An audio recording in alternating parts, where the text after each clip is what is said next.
Cümleten Allah'a ısmarladık. Allah'a emanet olun.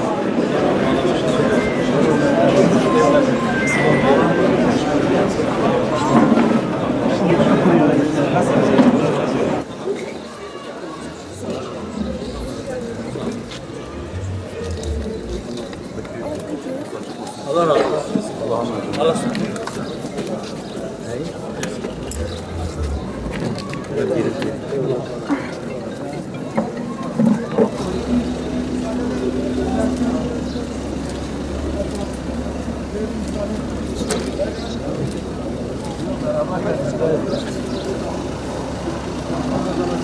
Cümleten selam aleyküm.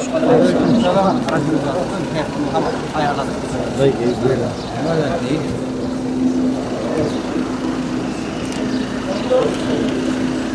Semih Başkanım.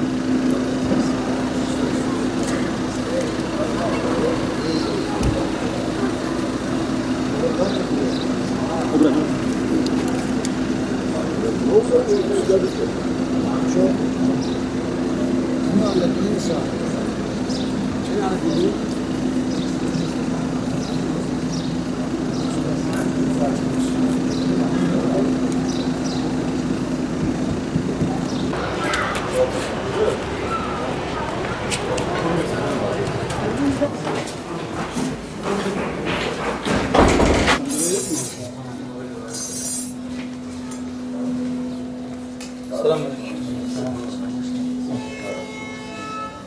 Selamünaleyküm. Hoş bulduk.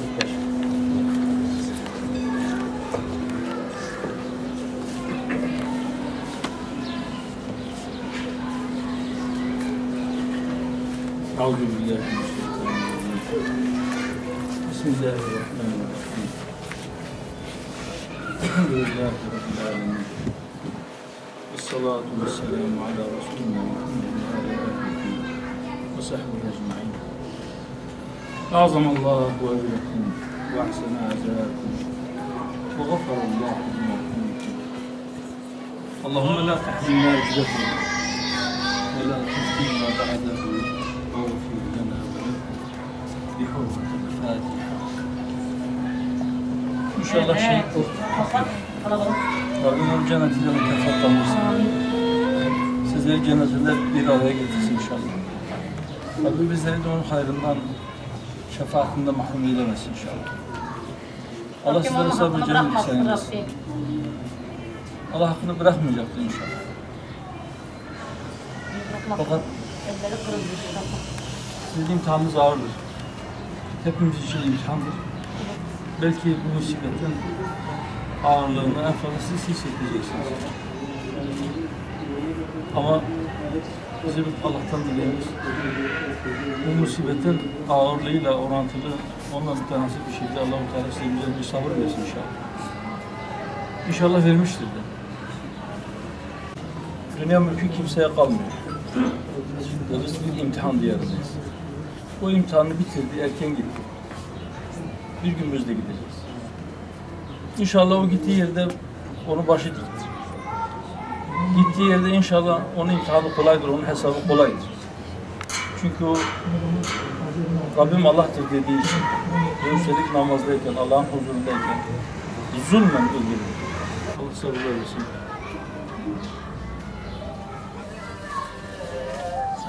Rabbim sizlere hayırlı olsun. Efendim.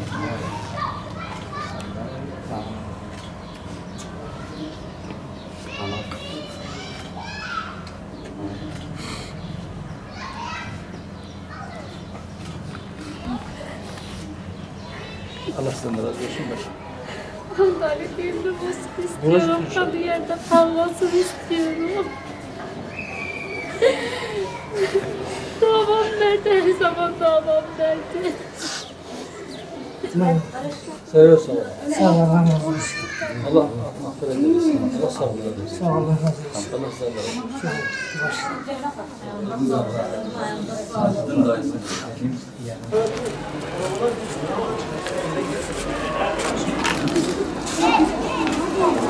Allah şöyle bir müsaitleştirelim. Allah şöyle Allah şöyle bir müsaitleştirelim.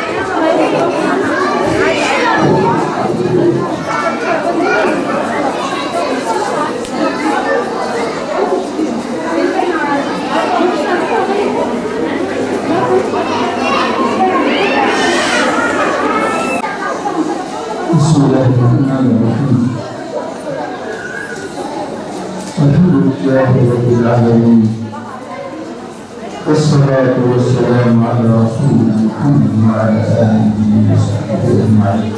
Tahsilatına kesin günahlarını bağışlasın.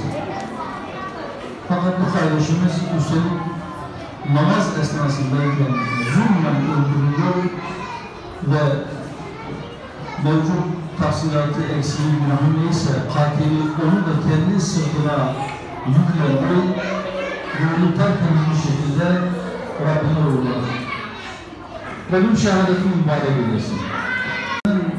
Hakim olmasını istediğinden dolayı hedef oldu ve Rabbinin huzurundayken namazdayken katıldı. Sevenleri, akrabaları, dostları, komşuları olarak, köylüleri olarak eğer biz gerçekten bu kardeşimizi seviyoruz o zaman bizim de ona kavuşmak için onun gittiği yere bizi götürecek ameller konusunda birbirimizle yaşamamız lazım. Bacılar, ben sözü çok uzatmayacağım. Ama sizlere özellikle şunu hatırlatmak istiyorum. Kadın ifsad olursa toplumun tamamı ifsad olur. Çünkü kadınlar bu yönüyle toplumun yarısı ama geriye kalan yarısının da ilk öğretmeni. İyiliği ortadan kaldırmaya çalışanlar tükensin istiyorsa iyiliği öyle bir yaymalı ve gelecek nesillerimizi, evlatlarımızı öyle yetiştirmeliyiz ki bizi öldürmeye kastedenler bile geldiğinde bizde hayat bulsun. Onların için çaba sarf edelim ki onların evlatları o katillere, o müfsitlere, o zalimlere benzemesin. Bizim sahibimize benzesin. Bunun için her birimize sorumluluk düşüyor. Her birimize ağır bir yük düşüyor. Yükümüz ağırdır ama emin olun eğer o yükü taşıma, onun hakkını vererek taşıma konusunda muvaffak olabilirsek bilelim ki o yükün ağırlığına göre bu ücretli ürün mükafatında çok büyüktür. Allah Teala bizi kendisine, bizi rızasına yaklaştıracak amelleri bizler için kolaylaştırsın, bizlere sevgi kılsın ve onları yapmakta bizlerini başarılı kılsın.